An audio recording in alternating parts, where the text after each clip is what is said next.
Reklama. Taip vadinama informacija apie prekes, skatinant jas pirkti.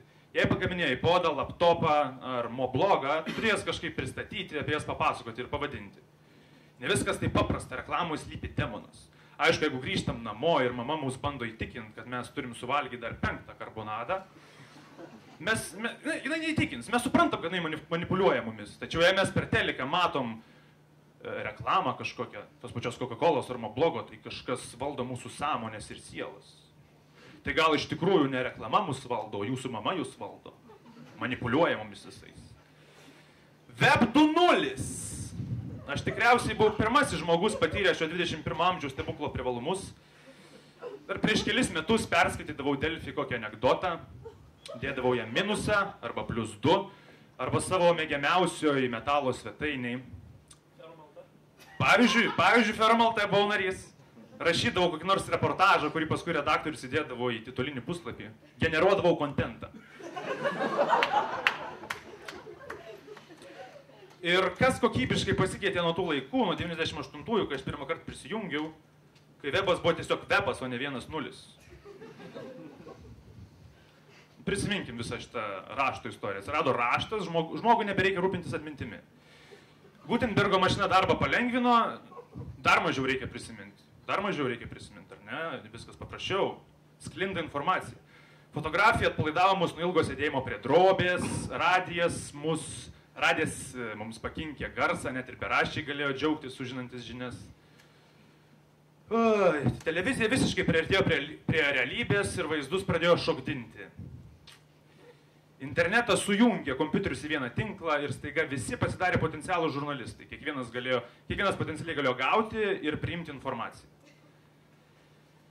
Priemonės taip pat pigo, kad kiekvienas galėjo visiškai paprastai tapti žurnalistu.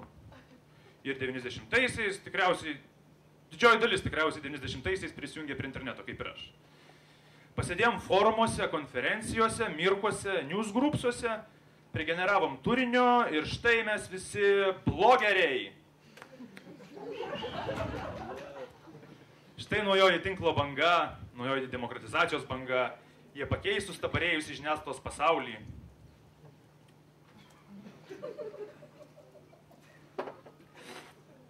Atsiprašau. Jie ne žurnalistai, jie blogeriai.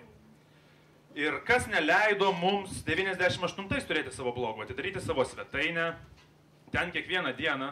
Tai nebuvo labai technologiškai sudėtinga. Kuo skiriasi Angel Fire ir GeoCities nuo dabartinių Blogspot arba Blogas.lt? Nu, bet iš esmės galima viską padaryti taip pat. Sėdi, parašai antraštę, kažkokį savo eilėraštį arba savo pastebėjimą, kokį nors apie naujausią gandą apie Ilgauską arba kaip babutė juokingai koją nusilaužė. Kokybiškai tinklas nei kiek nepasikeitė, tai tie patys į tinklą sujungti kompiuteriai.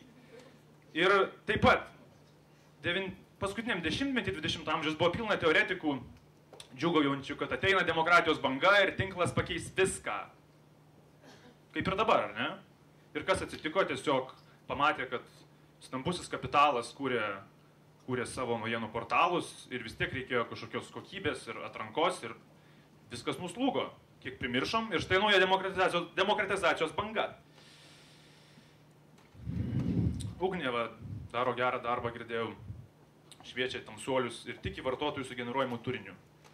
Kaip ir tie ankstyvieji apologetai, bet žmogus negali visos tos lavinos apriepti, tam ir atsiranda informacijos atranka. Jis sako, kad tiki tuo sugeneruojamu turiniu, bet, pavyzdžiui, kuo turgus nėra Web 2.0. Visuomenė, tinklas, žmonės susijungia, bendrauja žodžius, priima, klauso, paleidžia.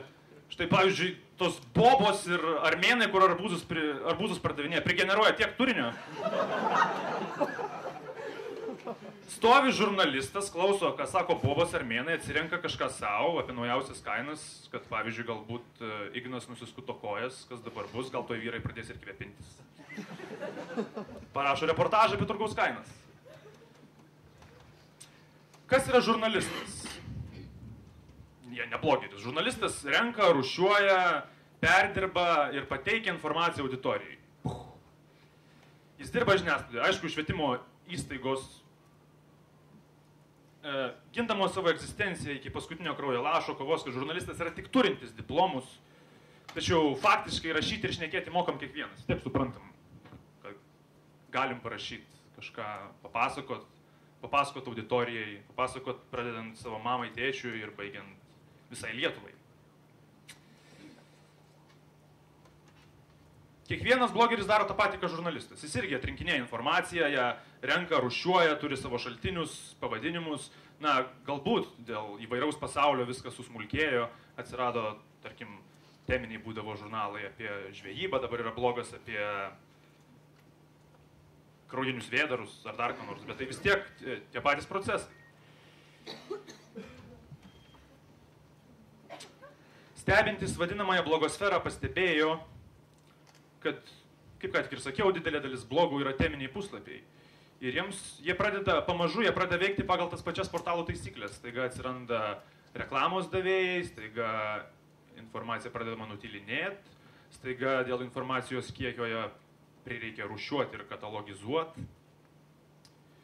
Atsiranda žinių ir temų trūkumas. Ta pati sena istorija, kaip ir buvo pirmoji demokratizacijos bangoje. Pamažu gabiausi iš jūsų, gabiausi iš visų šitų blogerių tikrai pradės gauti reklamos, pradės samdyti darbuotojus, atidarys savo dukterinį saitą, galbūt galiausiai net parašys didingą esė apie tai, kaip žydai valdo pasaulį arba Sorošas. Blogeriai, aišku, dar gali gintis iš paskutiniųjų ir sakyti, kad jie yra nepriklausomi, kad niekas jų nevaldo, jie rašo tai, ką nori, tačiau visą laiką buvo ir nepriklausomų laikraščių, nepriklausomų zinų, fanzinų, piratinių radijos stočių, ar anonimiškai laikraštį rašančių korespondentų. Ne naujiena. Taigi, kas man galėtų pasakyti, iš kur visas šis triukšmas?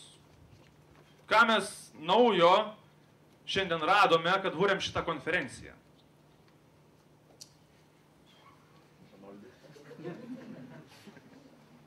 Nes mes pagaliau supratom, kad ir nuo mūsų kažkas priklauso.